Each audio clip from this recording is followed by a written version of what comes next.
Hi, my name is David Hogan, and I live in Honolulu, Hawaii. I am a former IV heroin and meth user, currently in recovery, going to school at the University of Hawaii to get my master's in social work while working as a substance abuse counselor at a residential treatment center here on the island of Oahu. So most of my life revolves around addiction and recovery. And when I finally got sober, I made the decision to devote the rest of my life towards learning about addiction, its underlying causes, and ways to treat addiction. So what I've learned so far is that generally speaking, addiction comes from trying to cope with either mental health issues that have gone untreated, or trying to cope with a past trauma or lingering trauma. These are generally the reasons people tend to get addicted to substances. In my case, it was dealing with the mental health issues, specifically anxiety and depression. As an adolescent, I was often depressed. I was diagnosed with general anxiety disorder, and my way of coping with these issues was to drink alcohol. And when I started drinking, I noticed that it would alleviate the symptoms from my anxiety and my depression. And I've also learned that addiction is a progressive illness. So for me, it went from alcohol to eventually harder drugs like meth. So as a former addict, I've seen firsthand the harmful effects of meth on both your mental and physical health. I've experienced these things, and I'll get into that a little bit later. So this summer I'll be working with a group of fellow students along with Dr. Baker at an organization called End Meth. And End Meth was started in 2019 by Dr. Baker. He has been working as an ER doctor since 1989 here on the island of Oahu, and in that span has seen firsthand the devastation that meth use has caused his patients and our community. It's a big problem here in Hawaii. In fact, in terms of illicit drugs, meth is the most widely used and the deadliest out of all illicit drugs here in Hawaii. So it's a big problem in our community that's going to require a community effort to try and resolve.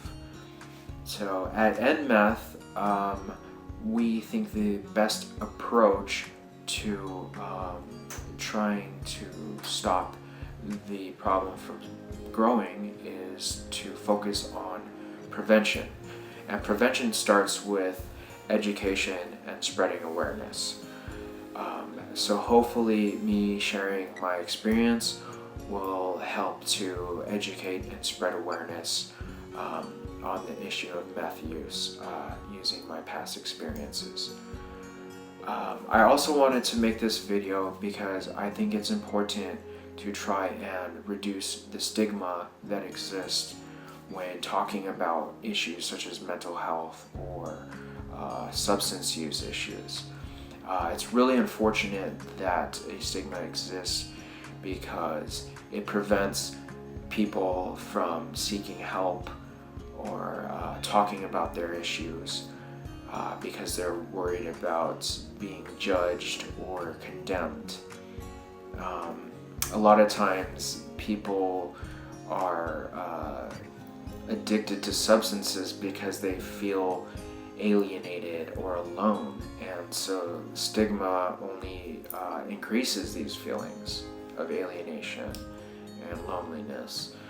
And being in recovery, I find what helps them the most is being able to talk about my feelings and my experiences with other people and sharing my strength and hope, my message of hope.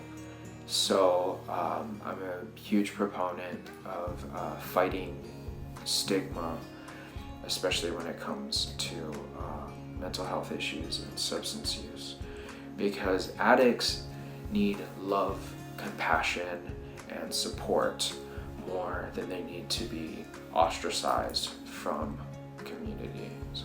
So yeah, thank you. So my journey with meth didn't begin until I was 24 years old. So as I mentioned earlier, my addiction started with alcohol and then progressed to harder drugs. So first I was, drinking on the weekends, then slowly started drinking every day, and was introduced to, various other drugs like coke or ecstasy. Never really liked smoking weed. It always made me very paranoid and anxious, even more anxious than I already felt. But I really did like suppressants and downers. Specifically, opioids was my biggest addiction, I would say. When I first tried OxyContin, the prescription pill, I didn't want to drink or do any other drugs. I felt like that was my cure for everything, and so I got really addicted to these pills.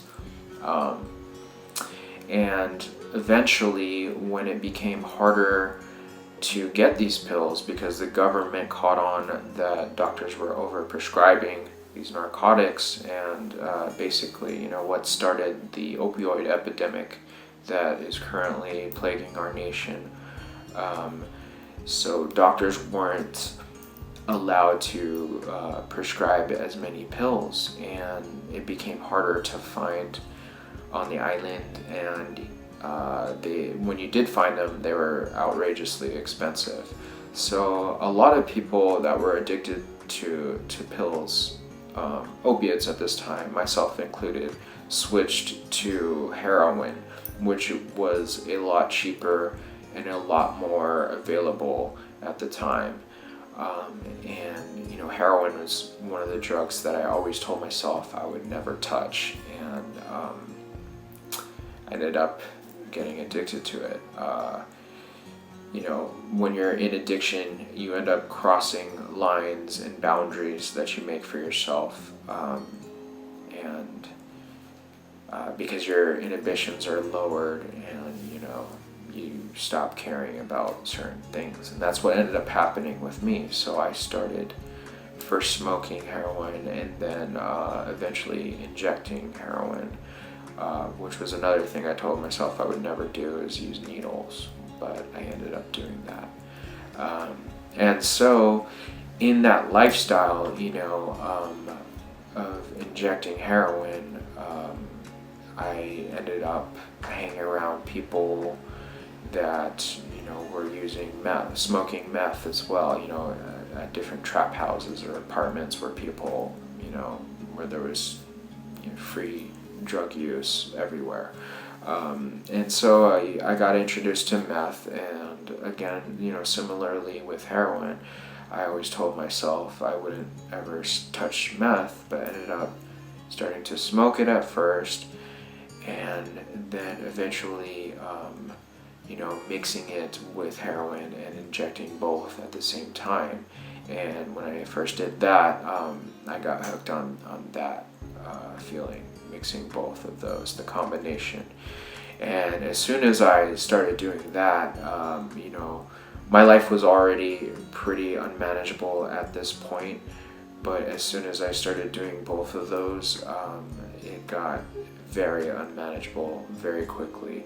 I lost the jobs that I had, I lost an apartment, I became homeless, and running around. I started stealing things to support my habit, and I think meth particularly brings or tends to bring the worst out of people, at least in my experience. And when you're up for several days, you start hallucinating. You start hearing voices, and you think you're gonna lose your mind, and some people do because of meth. Some people end up permanently schizophrenic. Drug-induced schizophrenia is a symptom of prolonged meth use.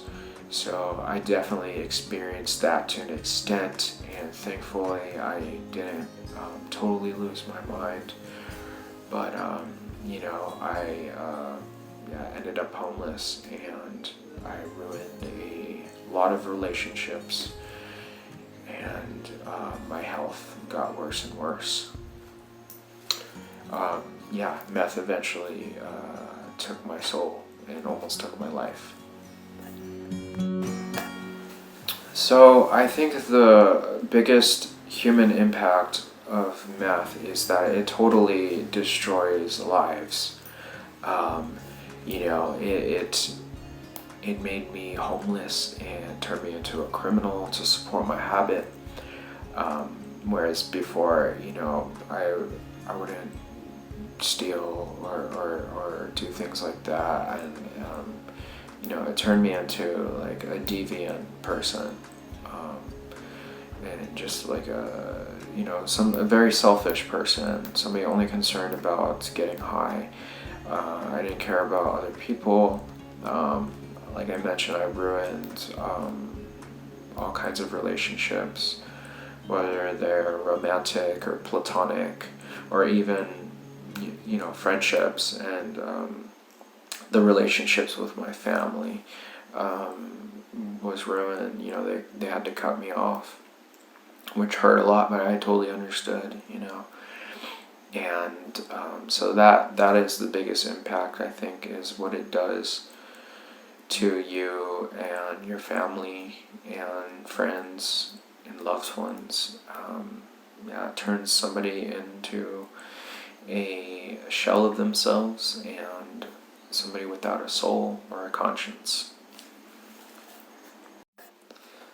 So my message to others who might be struggling is that there's hope,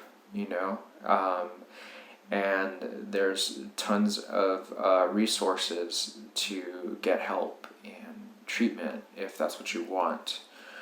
All you gotta do is be willing to make a change and to reach out for help. There's people that want to help you, and hopefully, we can get more people to share their stories on this site, and have more examples of people going through hell and surviving and coming out stronger and better because of what they went through. And I truly believe that I went through my addiction for a reason, and my reason is to help people now, and I can empathize with people who are struggling. Don't be afraid to look for help and seek it out, because it's there if you look for it. My name is David Hogan, and what we need most in order to end meth is to spread awareness of the issue and fight the stigma that exists that is preventing people from seeking out help.